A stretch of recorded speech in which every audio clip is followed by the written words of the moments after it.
Hi friends. இன்னைக்கு நம்ம வீட்ல குக் வித் கோமாளில செஞ்சிருந்த கோலாப்பூரி கிரீன் கிராம். கண்டிப்பா சொல்றேங்க. பச்சை பயிர்ல இந்த மாரி ஒரு காரசாரமான ரெசிபி இதுக்கு முன்னாடி நான் சாப்பிட்டதே இல்ல. நீங்களுமே ட்ரை பண்ணதே இல்லன்னா, கண்டிப்பா ஒரு தடவ ட்ரை பண்ணி பாருங்க. இதுக்கு ஓவர் நைட் ஊற வச்சிருக்க பச்சை பயிர் எடுத்திருக்கேன். இத மொளக்கட்டி வச்சிருந்தா இன்னுமே நல்லா இருந்திருக்கும். பட் ஆனா எனக்கு மொளக்கட்டுற ப்ராசஸ் பண்ண முடியல. ஸோ அதனால ஓவர் நைட் ஊற வச்சிருக்க பச்சை பயிறு, அது கூடவே கொஞ்சமா உப்பு சேர்த்துட்டு, இப்போ ஒரு ஒயிட் கிளாத்ல வந்து பார்த்தீங்கன்னா, நான் கொஞ்சமா 1 டீஸ்பூன் சோம்பு, 1 டீஸ்பூன் சீரகம், 1 ஏலக்காய், 1 பட்டை, 3 கிராம்பு இதெல்லாம் சேர்த்து நல்லா கட்டி போட்டு பயிர ஒரு 3 விசில் விட்டு எடுத்துக்கிட்டேன். பயிறு வேக வைக்கும்போது கொஞ்சமா உப்பு சேர்த்துருக்கேன். இப்போ ஒரு கடாயில எண்ணெய் சேர்த்துட்டு அது கூடவே 2 நறுக்குன வெங்காயம் சேர்த்துட்டு, கொஞ்சமா இஞ்சி பூண்டு பேஸ்ட் சேர்த்து அதோட பச்சை வாசனை போட்டு 2 தக்காளி வந்து பியூரி எடுத்து சேர்த்துருக்கேன். இப்ப அதே மிக்ஸி ஜார்ல 3 பச்சை மிளகாய், ஒரு கைப்பிடி அளவு மல்லித்தழை இதையும் நல்லா அரைச்சு எடுத்துட்டு கொதிக்கிற தக்காளி கூட சேர்த்து நல்லா மிக்ஸ் பண்ணி விட்டுருங்க. இப்ப இதோட பச்சை வாசனை போனட்டும் இது கூடவே காரத்துக்கு 1 டீஸ்பூன் சில்லி பவுடர், கொஞ்சமா உப்பு கிரேவிக்கு தேவையான அளவு.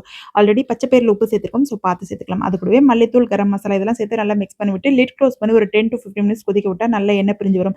இந்த ஸ்டேஜ்ல நம்ம ஆல்ரெடி மசிச்சு வச்சிருக்க பச்சை பயிறு அதுல போட்டிருந்தோம் இல்லையா துணி, அத அப்படியே ரிமூவ் பண்ணிட்டு பச்சை பயிர மசிச்சு எடுத்து இது கூட சேர்த்துக்கோங்க. நல்ல ஒரு திக்கான கிரேவி கன்சிஸ்டன்சிக்கு வந்ததும், இப்ப இதுக்கு ஒரு தாளிப்பு குடுத்துடலாம். ஒரு கடாயில பட்டர் சேர்த்துட்டு 1 டீஸ்பூன் சீரகம், பொடியா கட் பண்ண கார்லிக் இதெல்லாம் சேர்த்து நல்லா ரோஸ்ட் ஆனதும் கொதிக்கிற கிரேவியோட சேர்த்து மிக்ஸ் பண்ணா அவ்வளோதான் சூப்பரான கோலாப்பூரி கிரீன் கரம் சுட சுட ரெடி ஆயிடுச்சு. இன்னைக்கு நம்ம வீட்ல மார்னிங் பிரேக்ஃபாஸ்ட்க்கு பூரியும், மதியம் பிள்ளைங்களுக்கு லஞ்சுக்கு சப்பாத்தி கூட தான் சர்வ் பண்ணியிருந்தேன். இது சாதத்து கூட கூட நல்லாருக்கும். செஞ்சு பாருங்க.